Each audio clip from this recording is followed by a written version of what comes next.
அங்காளம்மன் கதை. மிகப் பழமையான காலத்தில் உலகில் அசுரர்களின் கொடுமை அதிகரித்தது.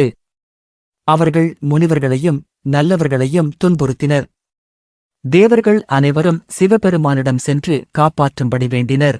அப்போது பார்வதி தேவி தனது உக்கிர சக்தியை வெளிப்படுத்தினாள். அந்த சக்தியிலிருந்து அங்காளம்மன் தோன்றினாள். அவளது கண்கள் தீப்பொறி போல் ஜொலித்தன, கைகளில் ஆயுதங்கள் இருந்தன.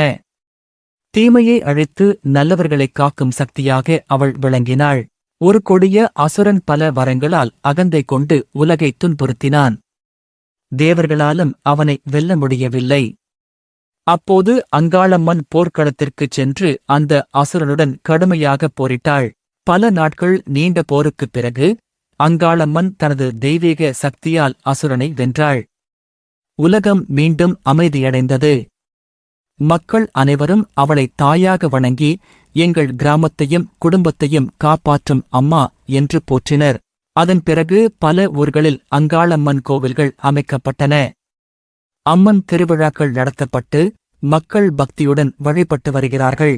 அங்காளம்மன் தரும் செய்தி: தீமை எவ்வளவு வலிமையானதாக இருந்தாலும் தெய்வீக சக்தியும் தர்மமும் இறுதியில் வெற்றி பெறும். ஓம் சக்தி.